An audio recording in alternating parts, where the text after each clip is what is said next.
See, if you're able to build trust with an audience, you will have impact, you will have fulfillment, and you will not have any issues with cash collected at the end of the month. If you don't have trust with an audience, then you face every problem in the book that the whole online economy is trying to sell you stuff for.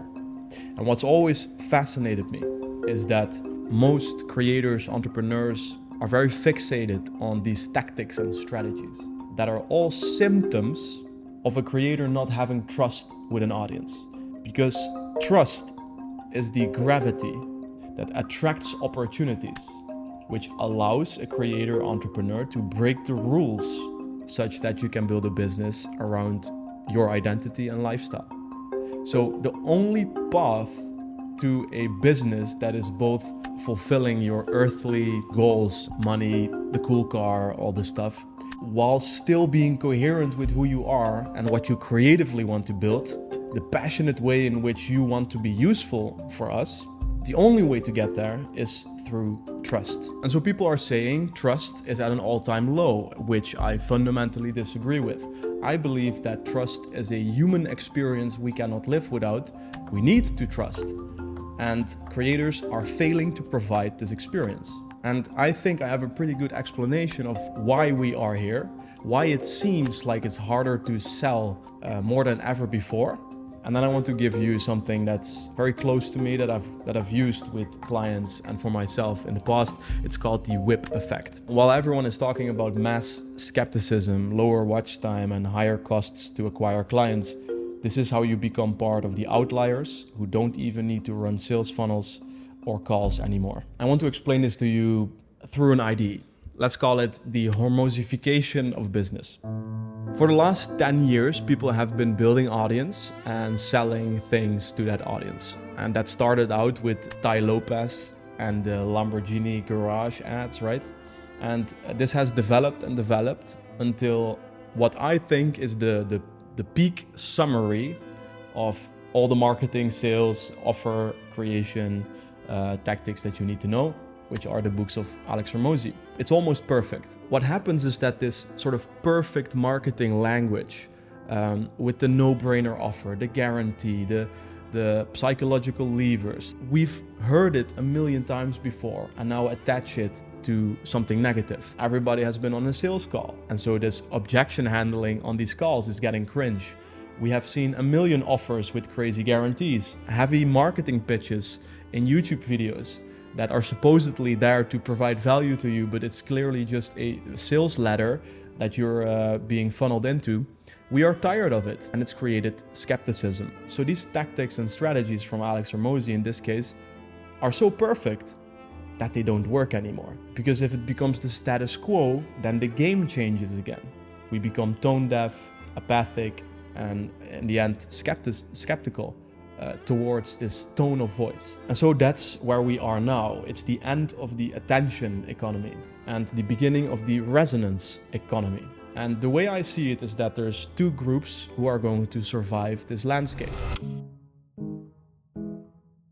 And these two groups choose two different philosophies. The first one is the philosophy of reach. That's the attention economy. You want to reach as many people as you can and then build a system, a funnel, a machine that's based on efficiency and data to sell a product to as many people as possible. So you need to reach. The group that's on the other end of this, that have done this exceptionally well, are the scaling giants, right? So these could be people like Danko, Charlie Morgan, and many more, right? These people will survive the higher costs of acquiring clients because they have so much size, authority, testimonials, and budget to keep playing that game and just to win on pure volume. The opposite of reach is resonance. You express something, someone resonates with that signal, and that's the effect of resonance, right? Why is it the opposite? Because if you go for reach, then you have to flatten your identity.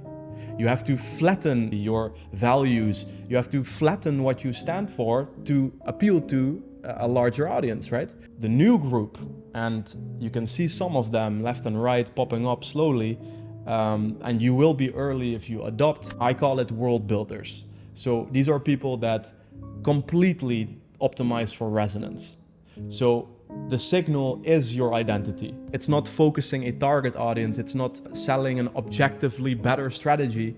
It's not competing with others. It's about who you are, where you're going, and how you get there. And now to bring it back to trust. If you resonate with my values, if you resonate with where I'm going, if you resonate with the tools and the vehicle I choose to get to where I want to be, then you will begin to trust me because we belong to the same tribe. We gather around the same campfire. It provides the individual an opportunity to say, fuck the loud marketing.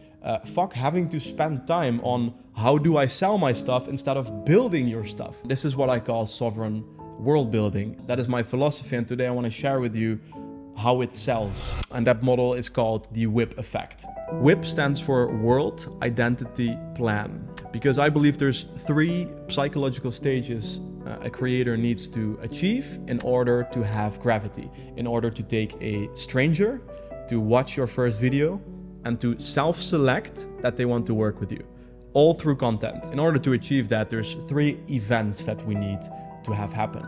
The first one being a new viewer feels like they belong in your world. Secondly, that viewer aspires to the future identity that's visualized and represented in your world, content. And third, that person trusts the plan you have to achieve that future identity.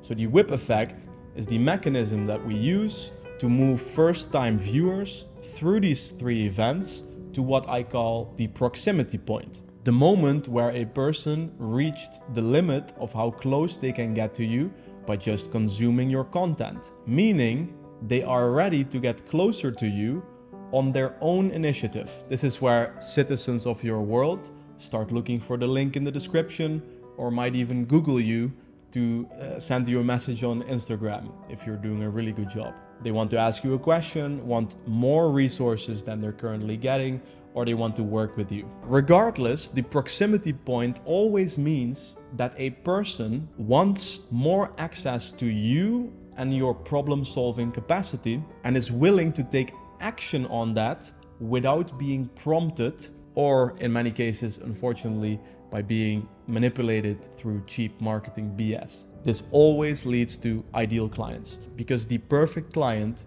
always self-selects. And I believe that the shittiness of a client experience always relates to the degree to which you had to convince them to work with you. So before I briefly explain these 3 events, these 3 levels to you, we first, of course, have to talk about the signal behind this all, because resonance depends on a signal, and that signal is your identity. We already talked about this briefly, and I will go into incredible depth in the coming videos, but I call this the hero framework, right? Every movie has a hero, and every hero has 3 ways in which they can portray identity, which is character, which is your ethos. Secondly, it's where this character is going. This is the directional layer, because that says something about you, right? If you want to make 50K per month and, you know, live a super socially vibrant life, work offline with your clients, host, you know, events with them, or you just want to run 2,000 clients that you barely speak to and make $1 million a month, those are different desires that say a lot about you, right? So that second pillar is called eros. This is about where a character is going, the desires, the future identity that they're striving for. And then third is, how does that character get there? And again, this is a very intimate thing, how you solve problems, the principles you have, the constraints you have, the experiences you had as an expert, right? How that shaped you. To stay with the Greek verbiage here, they called this logos. It is your intellectual problem-solving capacity that is very unique to the individual. So the signal is your identity, and your identity completely, like in any movie, is made up from ethos, eros, and logos. Keep this in the back of your mind, because this relates to the 3 events of the WIP effect.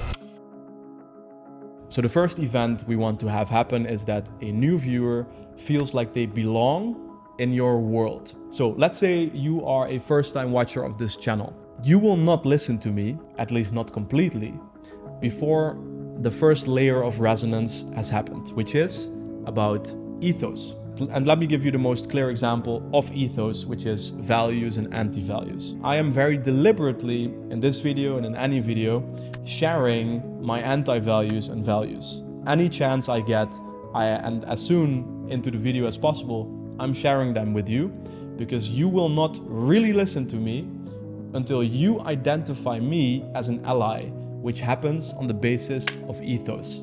When you can place me in a positive camp, a familiar camp, that's the moment you open your eyes and say, wait, this is something I should pay attention to. And any video that we watch where this doesn't happen, this is the stuff that comes in the right ear, leaves in the left ear, or we click away pretty early in the video because we are not really listening. So what belongs to your ethos is your mythos, the story arc up until this point. It is your perspectives, it is your taste, and then at the end of that line, like most descriptive, it is your actual values and anti-values that guide your decisions. You can think of the example I gave a few minutes ago about what kind of goal I have with my business and the reasoning behind that, right? So when a new viewer connects on your ethos and therefore watches one or multiple videos completely, and they feel a sense of belonging in the world that you are shaping, then the completion of this first level I describe as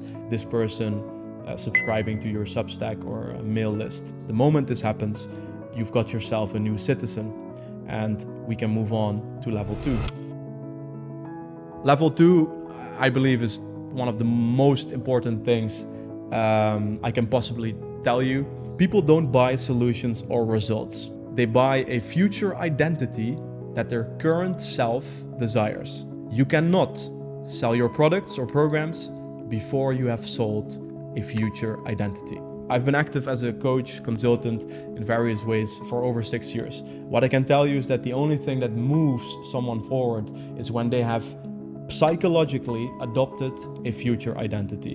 When there is a clear image they have that they signed a contract with that they need to experience. And your world has a future identity. It is the common direction that any citizen in your world has. That's the thing that you agree upon. This is where we want to be heading. And that's where we talked about that second layer of your identity, which is your eros. World builders translate their eros into a palpable aspirational identity that others might desire by asking, who do I want to be? What do I want to have?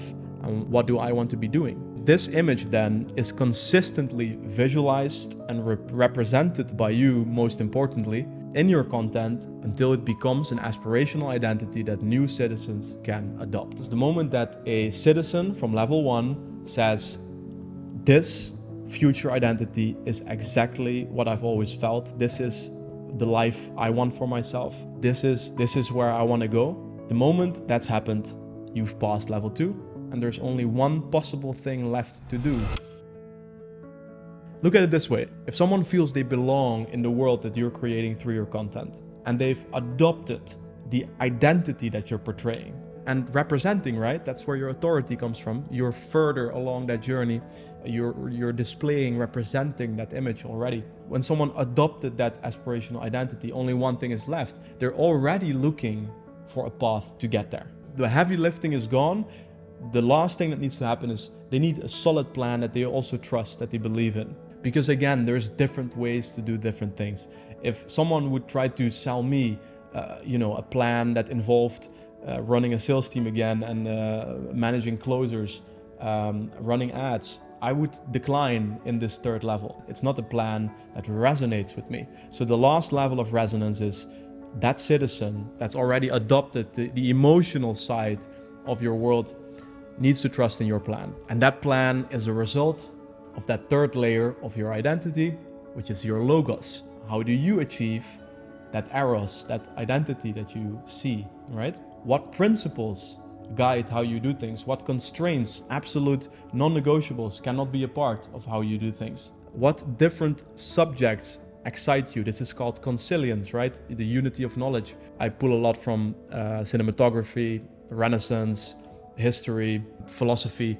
My plan, right, which is world building for a large degree, It's a result of many different subjects that I care about and that have influenced me, right? Your logos can be turned into a big idea, a plan like that. And when people start adopting that, they have a practical plan to achieve that aspirational identity. That citizen will always want to gain more access to you. And it depends on the individual, how ready they are to invest in themselves, or that they first need to take smaller steps. But the essence remains, these people that are self-selecting to work with you, let me tell you, those are the most pleasant sales calls. If you need a sales call at all, many of those go through email and DM as well. That will be the most pleasant way for you to acquire a new client and start a mutually beneficial working relationship with a lot of cross-pollination. And that of course leaves the big question, how do you translate your identity into a sovereign world that has this engine working for you, turning new viewers into premium clients while you focus on creating rather than convincing. I've been gone a little bit as I've moved into a new place in Amsterdam. That's almost done now. And with that in the rear view mirror, I want to share with you everything that I use to do this myself on this new channel in real time, but how I've done this with some large creators and smaller ones. Over the next 8 to 10 videos, I will share all of this with you. And Substack will be the place where you get even the finer details and the actual systems with illustrations and everything.